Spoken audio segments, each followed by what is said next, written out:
Hello everyone, this is Sander, and this is a new cannon release I have for you guys. So the cannon that I'm gonna be releasing today is a 255 that has 1 power and still is a fusion, and it nukes with the efficient Obsidian nuking technique. So to get starting, here's the cannon. It's 26 blocks wide, it's 57 long. The speed is 4.2 seconds. It's a little bit slow, but because everything is so delayed, I couldn't get it working on 3 seconds, like my 3.2 seconds.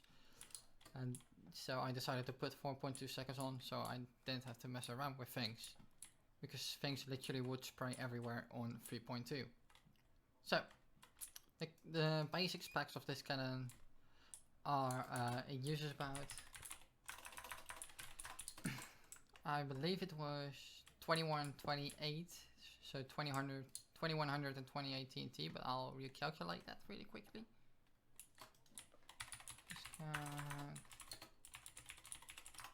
It's 2128, so that it uses that every 4.2 seconds. It's a lot, but like, yeah.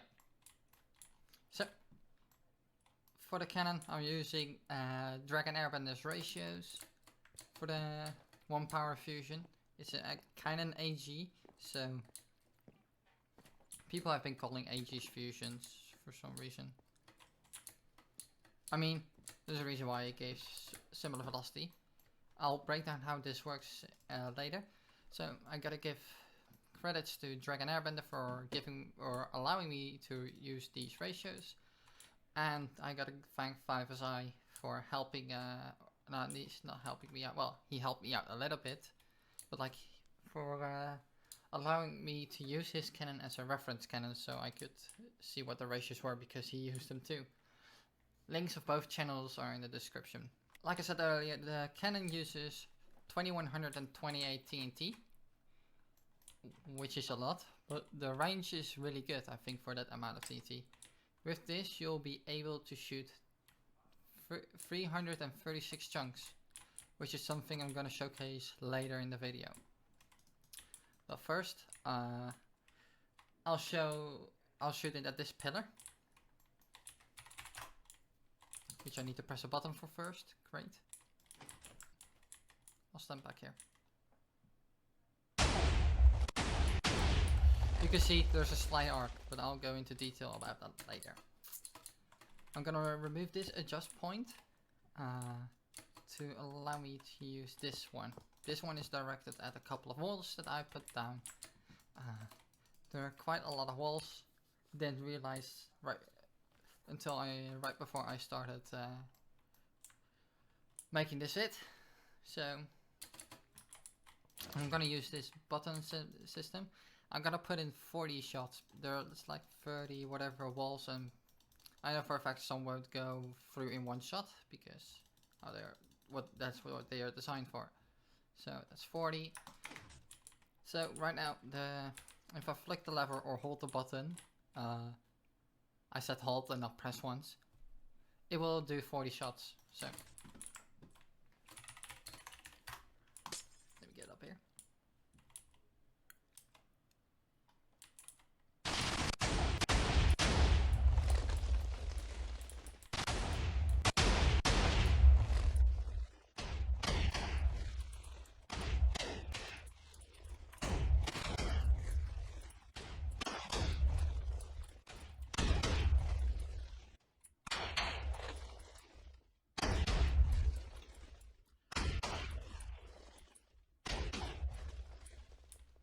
Okay, it's going through the walls pretty well so far. Now we're going through fencers or anti-nuking. These are known to be not one-shottable.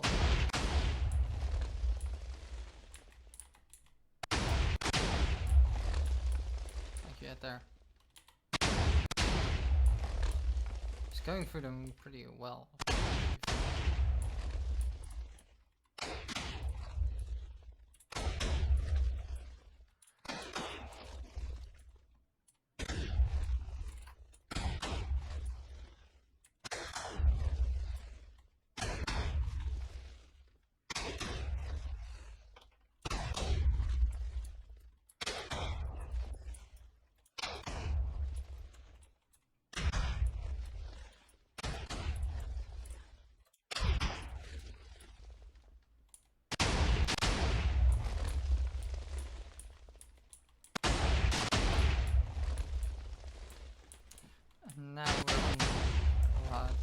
last diamond wall.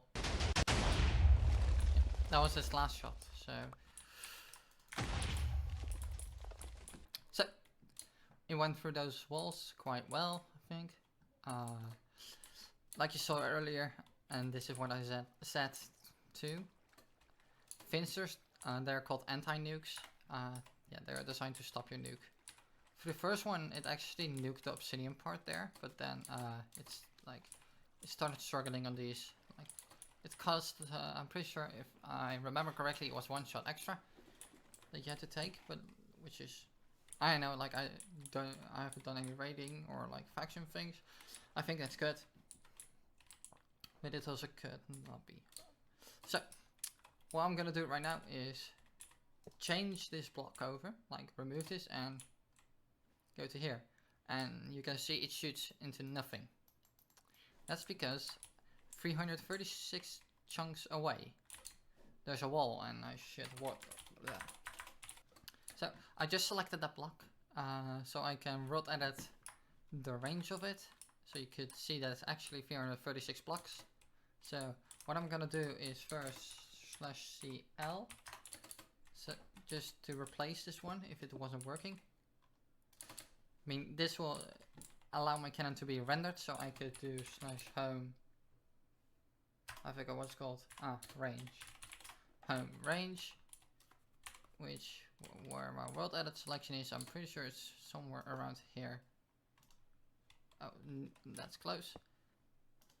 There, it's 5378 blocks. If you calculate that, that's 336.125.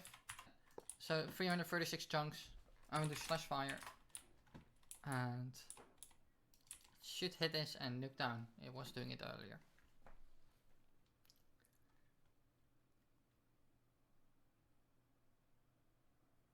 Takes a while to fire, by the way, because of the amount of things going on.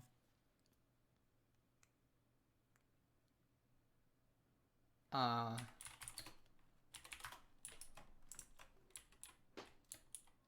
don't know what went wrong there. I know what happened. Yeah, if you're gonna manual fire without editing your dropper, please do that. So let me do /home range again. Yep.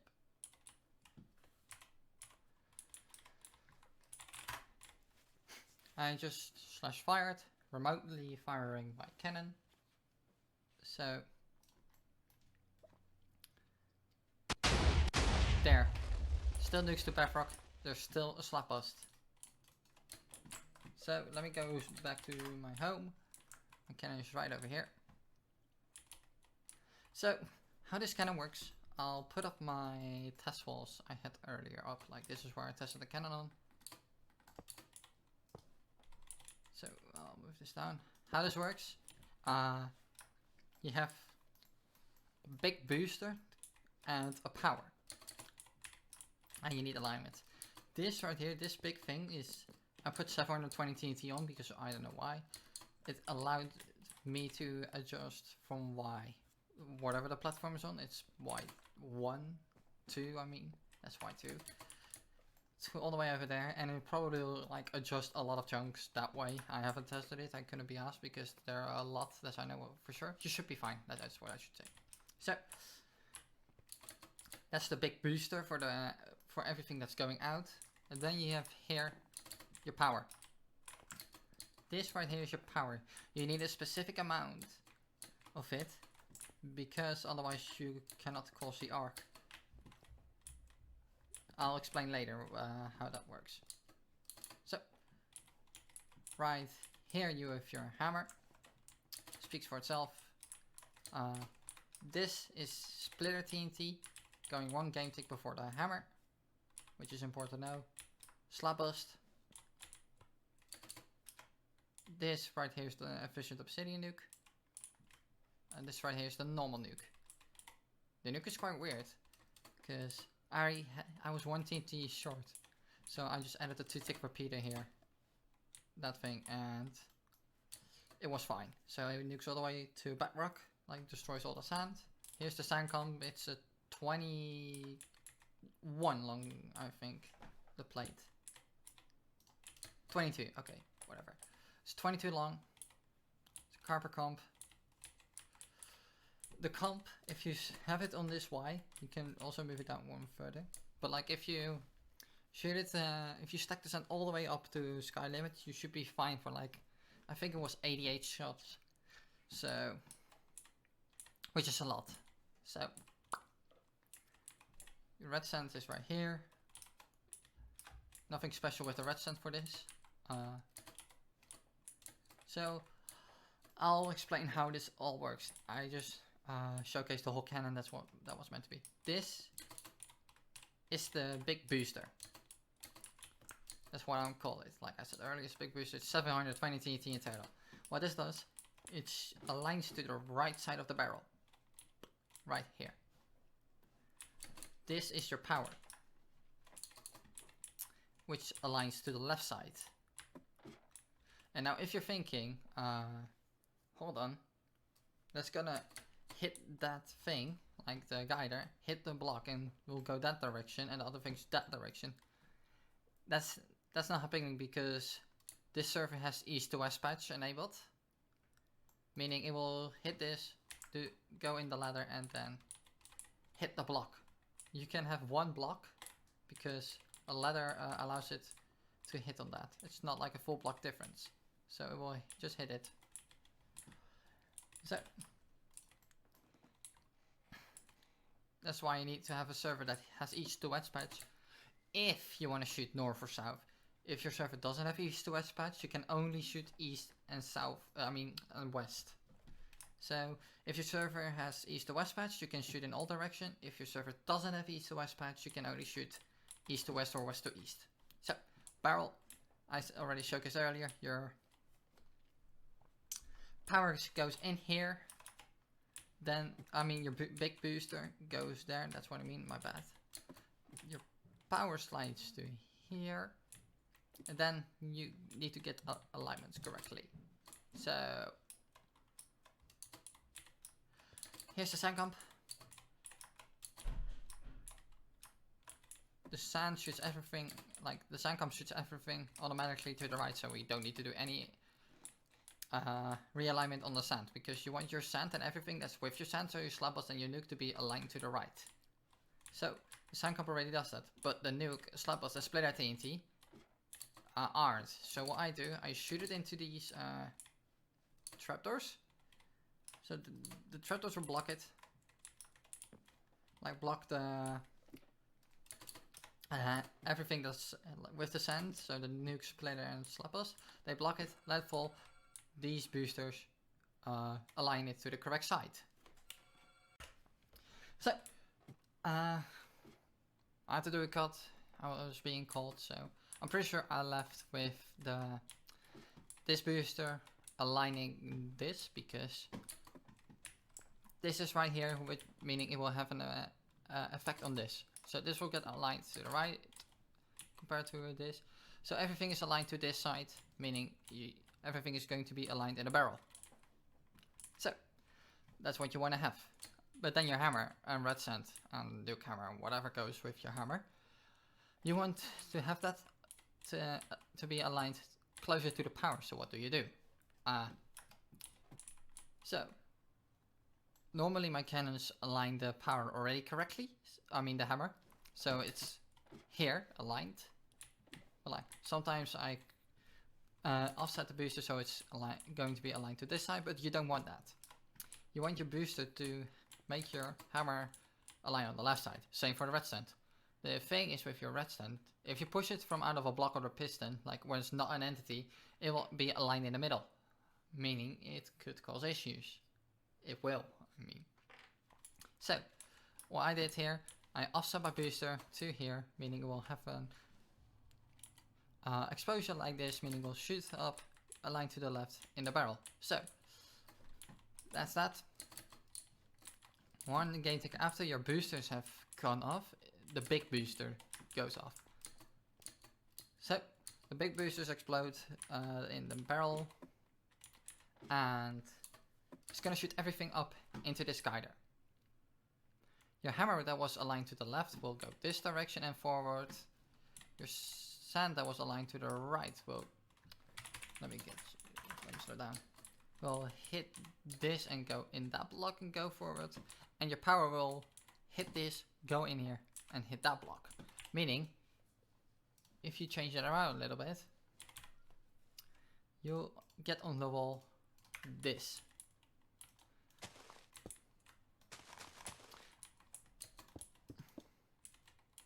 This is meant that this is aligned to that side, by the way. Don't get confused. So, your hammer is closer to your power, meaning we'll get more exposure, meaning the arc will be higher. So, it will arc over the sand when it hits the wall. So, it hits the wall, it goes up. But then, if you're gonna leave it at there, you're gonna need a lot of hammer. So, what you do is, I believe it's 19 game ticks. It should be, because the hammer is 20 game ticks after your power. So it's 19 game ticks after your power went off, so that thing. 25, I believe it was, splitter TNT go up, shooting the sand and hammer up. And then 1 game tick after, your hammer explodes. And then I have my normal thing where my sand falls after my hammer, and then my nuke. That's how that works. I'll show you it on these walls. It sounds really complicated, but like if you have the ratios, it's really easy to glue it together. It's like what happened to me. So it should go through that. Yep. So if I fire the cannon,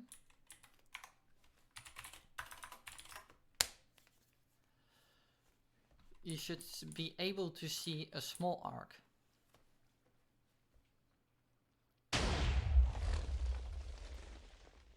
Aha.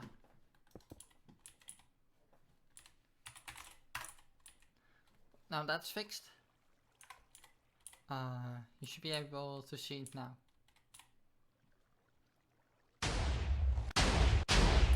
You can see they're really dense inside of each other. Like it looks like they're almost inside of each other, but they're not. So that's where the splitter TNT comes in. It splits them. So it will shoot them up, which is what I know for sure, because it will shoot up, and it looks like there's a visual that like it infinitely goes up. It doesn't, it's just a visual. So okay, so I showed it with explosion particles, but I'll actually disable them.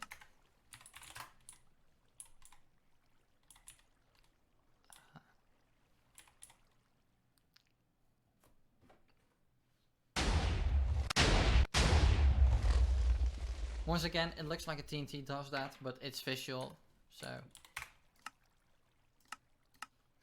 then that's that. So this will shoot 330 chunks, which is a lot, which is more than you need. I think it's like adequate enough. Like I heard that most faction maps current like today are like 300 chunks or like 312 chunks to 325. I don't know. So this will shoot across the whole map. So I mean, theoretically this could be also a really good counter, but I wouldn't recommend that because this was not designed to be a counter. And a lot of people, what they do with the bases and when they have counters, they'll make holes. This is what me and a friend of mine, Synba, were discussing earlier. We were talking about this. Normally, if you have a hole where you cannot shoot out, you would do this. So 1 wide, where your sand and hammer go through, hit the block and go forth. That wouldn't work in this case, because your hammer hits this ladder and it will crash into this block. Meaning, if you want to have a hole like, to shoot through, you need to do it with a 2x1, like this. That's how you need to do that. It's annoying, but like, you can't really do anything about it, so...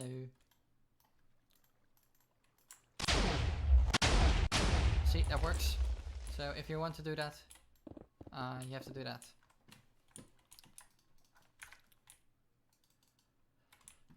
So that's the whole swinging thing. Not explained how that works, by the way. So I'll do that also. So like how it arcs, I should explain that too. That's what I should say. It's the thing called swinging or juggling effect. So when your power explodes, it really does this quickly. Like it goes up and down and everything. So that's what's happening. When the last TNT, I'm trying to explain how I think it works. I'm pretty sure it works like this. When the last TNT explodes, it's under where the hammer and sand are, meaning it will have an offset, meaning it will go to the wall and boom. The offsets are very small. They aren't that significant, so. But it's still enough to cause an arc. This is also why one time you can have your red sand on your hammer swing upwards or downwards. So for this, I want to do my stack quickly. Like I have a 3 tick sand comp, so I decided to do my nuke quickly. I think it's 4 ticks after, or maybe even 3. I don't know. But I needed to do one thing. I needed to do what I said earlier about swinging. So I need to have a specific ratio that shoots my red sand down in 1 game tick. This is what makes the insta nuke work. You have your hammer shoot your red sand down. So it's the red sand stacks on top of your stand in a game tick, meaning you can hammer really quickly up to a game tick. That's how the whatever's called the insta nuke works. So you don't have to deal with the red sand falling and causing delays and stuff. So once it's stacked, it's just like a normal nuke. You'll stack down. But like I did something with the nuke. This is an efficient Obsidian nuke. What this allows is you can nuke Obsidian in 1 shot and not be left with these things, which is what typically your normal nuke does. A lot of people have made high game tick nukes and like offsetting the nuke and calling that Obsidian nukes. Yeah, doesn't really work. This is actually a really good example of what an Obsidian nuke looks like. It's doing a lot of 5 whites in the Obsidian, but some parts are 3 white, but like that's enough. Like it's only mainly meant for giving access to adjust on the Y and a little bit on the X if you want to like move it over. So how to do it? You need to find yourself a ratio. Depending on what you do, where you replace the repeater, where you replace your comparator, it will do different things. So this is what I have. In total, this is about 100 TNT here for the nuke hammer and the web bus nuke. So, and I have 1 repeater, so nuke down further. And then after that, I continued with 2 more game ticks. Well, actually 2 game ticks and 1 TNT extra out. And I continued with 1 TNT extra. So it will clear the last piece of sand, because if I don't have that one, like that 1 2 tick repeater, it won't nuke all the way. It will leave 1 sand block remaining, which is annoying. So the web bus nuke, how it works, it's a web bust. That's how this works. The Obsidian nuke. If you have any questions, I think I'm gonna leave it here, the video, because I already recorded like a very long video. I tried to do a new editing style. I think it's a lot better than what I used to do, just talk, but now I actually added a lot of things, like added some shots in. I'm using also a new program called DaVinci Resolve 16, which so far has been really smooth. So I will be releasing this. Maybe I'll set a goal or something. So I'm really close to 150 subs. So it would be nice if I hit that. So please subscribe. And I'll see you in the next video. Goodbye.